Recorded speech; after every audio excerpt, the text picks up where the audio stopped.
আকাশবাণী খবর পড়ছি অর্ক সেন। প্রথমে বিশেষ বিশেষ খবর। নিট এবং এ সংক্রান্ত বিভিন্ন ইস্যুতে সংসদে আলোচনার জন্য সরকার প্রস্তুত বলে জানিয়েছে। রাষ্ট্রপতি দ্রৌপদী মুর্মু উত্তর ম্যাসিডোনিয়ার সঙ্গে অর্থনৈতিক সম্পর্ক জোরদার করার বার্তা দিয়েছেন। তিনি এই মুহূর্তে সেদেশ সফরে রয়েছেন। আসিয়ান ও কোয়াড গোষ্ঠীভুক্ত দেশগুলির বৈঠকে যোগ দিতে বিদেশমন্ত্রী ডক্টর এস জয়শঙ্কর দুদিনের সফরে আজ ম্যানিলায় যাচ্ছেন। ভারতের সভাপতিত্বে চণ্ডীগড়ে আজ ব্রিক্স গোষ্ঠীর স্বাস্থ্যমন্ত্রীদের 3 দিনের বৈঠক শুরু হবে। ধারাবাহিক হামলার জেরে পারস্য উপসাগরীয় অঞ্চলে উত্তেজনা বেড়েই চলেছে। ইরানের পারমাণবিক কর্মসূচি গড়ে তোলার চেষ্টা হলে যুক্তরাষ্ট্র শক্তিশালী আঘাত করবে বলে হুঁশিয়ারি ট্রাম্পের। ইরান দৃঢ়তার সঙ্গে এগিয়ে যাবে বলে জানিয়েছেন সে দেশের প্রেসিডেন্ট মাসুদ পেজেশকিয়ান। আসছি বিস্তারিত খবরে। সরকার জানিয়েছে নিট এবং এ সংক্রান্ত বিভিন্ন ইস্যুতে সংসদে আলোচনার জন্য তারা প্রস্তুত। নতুন দিল্লিতে গতকাল সন্ধ্যায় কেন্দ্রীয় মন্ত্রী জিতেন্দ্র সিং সাংবাদিকদের বলেন, নিট নিয়ে আলোচনার বিষয়ে সরকারি আশ্বাস মেলা সত্ত্বেও লোকসভায় বিরোধী দলনেতা কংগ্রেসের রাহুল গান্ধী তার আগেকার অবস্থানের দাবি থেকে সরে আসছেন। প্রধানমন্ত্রী নরেন্দ্র মোদী এ ব্যাপারে সরকারের কড়া অবস্থানের কথা আগেই জানিয়ে দিয়েছেন। सरकार संसद में न केवल इस विषय को लेकर बल्कि इस विषय के साथ संबंधित अन्य सभी विषयों को विस्तृत चर्चा के लिए तैयार है। प्रधानमंत्री जी ने बहुत स्पष्ट कहा है कि नीट और पेपर लीक इत्यादि विषयों को लेकर के जो लोग भी जिम्मेवार हैं उनके खिलाफ कड़ी से कड़ी कार्रवाई की जाएगी और हम अपने बच्चों के साथ अन्याय नहीं होने देंगे। এর আগে কংগ্রেস সভাপতি মল্লিকার্জুন খড়গে, রাহুল গান্ধী, প্রিয়াঙ্কা গান্ধী ভাডরা সহ দলের অন্য সদস্যরা নিট ইস্যু নিয়ে আলোচনার দাবিতে বিক্ষোভ প্রদর্শন করেন। কেন্দ্রীয় মন্ত্রী জিতেন্দ্র সিং এবং কেন্দ্রীয় স্বরাষ্ট্র প্রতিমন্ত্রী গোবিন্দ মোহন লোক কল্যাণ মার্গে কংগ্রেস নেতাদের সঙ্গে সাক্ষাৎ করেন। সে সময় রাহুল গান্ধী তাদের বলেছিলেন, সরকার সংসদে নিট নিয়ে আলোচনায় রাজি থাকলে তিনি তৎক্ষণাৎ বিক্ষোভ তুলে নেবেন। এরপরই সরকারের আলোচনার দাবি মেনে নেওয়ার কথাটি ডক্টর সিং ঘোষণা করেন। কংগ্রেসের নেতৃবৃন্দকে তা জানানো হলেও শ্রী গান্ধী তার অবস্থান থেকে সরে এসে আরও একাধিক দাবিতে সরব হন। রাহুল গান্ধীর মতো বরিষ্ঠ নেতার কাছ থেকে এভাবে কথার খেলাপ করা অত্যন্ত দুর্ভাগ্যজনক বলে ডক্টর সিং মন্তব্য করেন। এদিকে কংগ্রেস নেতা রাহুল গান্ধী, প্রিয়াঙ্কা গান্ধী ভাডরা, সমাজবাদী পার্টির নেতা অখিলেশ যাদব সহ অন্য বিরোধী দলের সদস্যদের গতকাল লোক কল্যাণ মার্গের কাছে প্রতিবাদ বিক্ষোভ চলাকালীন দিল্লি পুলিশ আটক করেছে। নিট প্রশ্ন ফাঁস সহ বিভিন্ন ইস্যুতে বিরোধীদের বিক্ষোভের জেরে সংসদের উভয় সভার অধিবেশন গতকাল দিনের মতো মুলতবি হয়ে গিয়েছে। লোকসভা এবং রাজ্যসভা দুটিতেই বিরোধীদের হইহট্টগোলের জন্য 3 বার করে সভা মুলতবি করে দিতে হয়। দিল্লি হাইকোর্ট সোনাম ওয়াংচুককে এই মুহূর্তে সফদরজং হাসপাতাল থেকে গুরুগ্রামের মেদান্তা হাসপাতালে স্থানান্তরের নির্দেশ দিয়েছে। প্রধান বিচারপতি DK উপাধ্যায় এবং বিচারপতি তেজস কারিয়ার বেঞ্চ ওয়াংচুকের স্ত্রী গীতাঞ্জলি অ্যাংমোর করা আবেদনের শুনানিতে গতকাল এই রায় দেন। গত রবিবার হাইকোর্টের দেওয়া নির্দেশকে চ্যালেঞ্জ জানিয়ে গীতাঞ্জলি ফের আদালতের দ্বারস্থ হয়েছিলেন।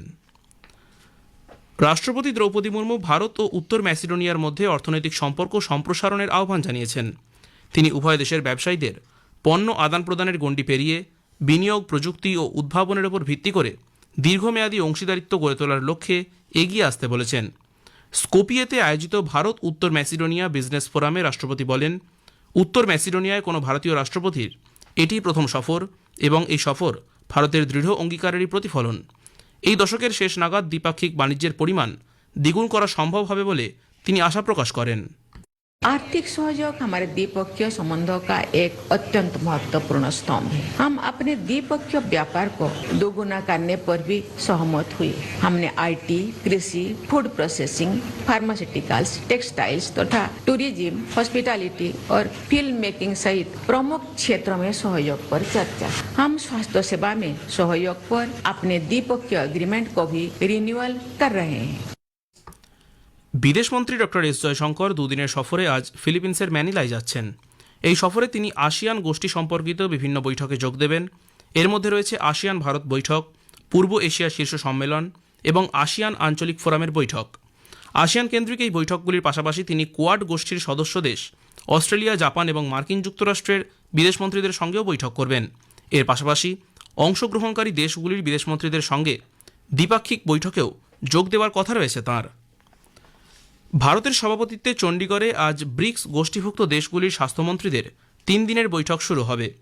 স্বাস্থ্য নিরাপত্তা, ডিজিটাল স্বাস্থ্য, অতিমারির প্রস্তুতি এবং উন্নত মানের স্বাস্থ্য সুরক্ষার সুলভ যোগান সুনিশ্চিত করার বিষয়ে সহযোগিতা আরও বাড়িয়ে তুলতে ব্রিক্স সদস্য দেশগুলির স্বাস্থ্যমন্ত্রী এবং বরিষ্ঠ স্বাস্থ্য আধিকারিকরা মতবিনিময় করবেন।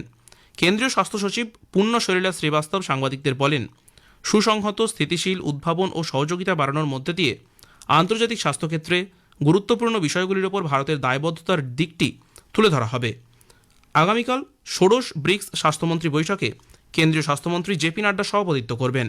শুক্রবার আয়োজন করা হয়েছে এক বিশেষ উচ্চ পর্যায়ের আলোচনা সভা। খবর শুনছেন আকাশবাণী থেকে। ধারাবাহিক হামলার জেরে পারস্য উপসাগরীয় অঞ্চলে উত্তেজনা বেড়েই চলেছে। মার্কিন প্রেসিডেন্ট ডোনাল্ড ট্রাম্প সতর্ক করে বলেছেন, ইরান যদি তার পারমাণবিক কর্মসূচি পুনরায় গড়ে তোলার চেষ্টা করে তবে যুক্তরাষ্ট্র সেই কেন্দ্রে অত্যন্ত শক্তিশালী আঘাত করবে। হোয়াইট হাউসে লেবাননের প্রেসিডেন্ট জোসেফ আউনের সঙ্গে কথা বলার সময় ট্রাম্প দাবি করেন, উত্তেজনা অব্যাহত থাকা সত্ত্বেও ইরান আলোচনার চেষ্টা করছে। বিপর্যস্ত হয়ে পড়ায় তেহরান মরিয়া হয়ে আলোচনা চাইছে বলে তাঁর দাবি। ইরানের বিষয়ে নিজের প্রশাসনিক অবস্থান স্পষ্ট করে ট্রাম্প বলেছেন, ইরানের পারমাণবিক পরিকাঠামো পুনর্গঠনের প্রচেষ্টা যুক্তরাষ্ট্র কোনোভাবেই মেনে নেবে না। তিনি হরমুজ প্রণালীতে বাণিজ্যিক জাহাজে হামলার বিষয়েও তেহরানকে হুঁশিয়ারি দিয়ে বলেছেন, এর পাল্টা জবাব দিতে যুক্তরাষ্ট্র প্রস্তুত। এদিকে ইরানের ইরবিল বিমান ঘাঁটিতে একটি আত্মঘাতী ড্রোন ধ্বংস করার সময় মার্কিন সেনার পরিচয় শনাক্ত করা হয়েছে। নর্থ ক্যারোলিনার ফেটভিলের বাসিন্দা সার্জেন্ট মাইকেল ইমানুয়েল সুইনটন চলতি মাসের 19 তারিখে প্রাণ হারান। ইরানের প্রেসিডেন্ট মাসুদ পেজেশকিয়ান বলেছেন, যুক্তরাষ্ট্রের সঙ্গে ক্রমবর্ধমান সংঘাতের প্রেক্ষাপটে সর্বোচ্চ নেতা আয়াতোল্লাহ আলী খামেনেইর সঙ্গে সমন্বয় জোরদার করা হয়েছে। জাতীয় শিল্প ও খনি দিবসে এক অনুষ্ঠানে প্রেসিডেন্ট পেজেশকিয়ান বলেন, সরকারের সিদ্ধান্তগুলি এখন সর্বোচ্চ নেতার নির্দেশের অপেক্ষায় রয়েছে এবং তিনি দৃঢ়তার সঙ্গে এগিয়ে যাওয়ার অঙ্গীকার ব্যক্ত করেন। ইউক্রেনের প্রেসিডেন্ট ভলোদিমির জেলেন্সকি সেনাবাহিনীর সর্বাধিনায়ক ওলেকজান্ডার সিরস্কিকে তার পদ থেকে সরিয়ে দিয়েছেন এবং সশস্ত্র বাহিনীর নতুন প্রধান হিসেবে মিখাইলো দ্রাপাতাইকে নিয়োগ করেছেন। সমাজ মাধ্যমে এক বার্তায় জেলেন্সকি বলেন, নেতৃত্বের এই পরিবর্তনের লক্ষ্য হল ইউক্রেনের সামরিক কর্মসূচি জোরদার করা এবং শান্তির পথে আসতে রাশিয়ার ওপর চাপ বাড়ানো। নুরিস্তানে বন্যার ফলে ক্ষতিগ্রস্ত জনগণের সহায়তায় ভারত আফগানিস্তানের জাতীয় দুর্যোগ ব্যবস্থাপনা কর্তৃপক্ষের কাছে খাদ্য সামগ্রী ও তাঁবু সহ ত্রাণ সামগ্রী পৌঁছে দিয়েছে। সমাজ মাধ্যমে এক বার্তায় ভারতের বিদেশ মন্ত্রক জানিয়েছে, এই কঠিন সময়ে ভারত সে দেশের জনগণের পাশে রয়েছে। উপরাষ্ট্রপতি সিপি রাধাকৃষ্ণন আজ তামিলনাড়ুর কোয়েম্বাটুর এবং তিরুপুর সফর যাবেন। সফরকালে তিনি কোয়েম্বাটুরের JKNM কলেজ অফ নার্সিংয়ের উদ্বোধনী অনুষ্ঠানে প্রধান অতিথি হিসেবে উপস্থিত থাকবেন। সিকিমের নামচি জেলার সামারদাংয়ে NHPCর তিস্তা জলবিদ্যুৎ প্রকল্পের জন্য নির্মীয়মান সুড়ঙ্গের একটি অংশের বিস্ফোরণের ঘটনায় এখনও পর্যন্ত 12 জনের দেহ উদ্ধার হয়েছে। এদের মধ্যে 6 জন পশ্চিমবঙ্গের জলপাইগুড়ি জেলার বাসিন্দা। NHPC জানিয়েছে, ঘটনার প্রকৃত কারণ অনুসন্ধানে তদন্ত শুরু হবে। কমপক্ষে 25 জন কর্মী দুর্ঘটনার সময় সেখানে কাজ করছিলেন। এখনও পর্যন্ত 13 জন চাপা পড়ে আছে বলে মনে করা হচ্ছে। অন্যদিকে সিকিমের মুখ্যমন্ত্রী প্রেম সিং তামাং এই ঘটনায় এক উচ্চপদস্থ তদন্ত কমিটি গঠনের ঘোষণা করেছে। এদিকে সিকিমের সুড়ঙ্গ ধসে প্রাণহানির ঘটনায় রাষ্ট্রপতি দ্রৌপদী মুর্মু ও প্রধানমন্ত্রী নরেন্দ্র মোদী গভীর শোক প্রকাশ করেছেন। পাশাপাশি মৃতদের নিকটাত্মীয়দের প্রত্যেককে প্রধানমন্ত্রী জাতীয় ত্রাণ তহবিল থেকে 2 লক্ষ টাকা এবং আহতদের 50,000 টাকা আর্থিক সহায়তা প্রদান করা হবে বলেও ঘোষণা করেন প্রধানমন্ত্রী। বেলজিয়াম ও নেদারল্যান্ডসে হতে চলা আসন্ন FIH বিশ্বকাপ প্রতিযোগিতার জন্য 20 সদস্যের পুরুষ দল ঘোষণা করেছে হকি ইন্ডিয়া। 15 থেকে 30 আগস্ট পর্যন্ত এই প্রতিযোগিতা চলবে। ভারতীয় দলের নেতৃত্ব দেবেন হরমনপ্রীত সিং। বিশ্বকাপের গ্রুপ ডিতে খেলছে ভারতীয় দল। এই বিভাগে ভারত ছাড়াও রয়েছে ইংল্যান্ড, পাকিস্তান ও ওয়েলস। চীনা ওপেন ব্যাডমিন্টনে আজ PV সিন্ধু স্বদেশীয় উন্নতি হুডার মুখোমুখি হবেন। অপর একটি খেলায় লক্ষ্য সেন তার সিঙ্গলস অভিযান আজ শুরু করবেন। সিঙ্গলসের প্রথম রাউন্ডে আয়ুষ শেট্টি মুখোমুখি হবেন আল-উই ফারহানের।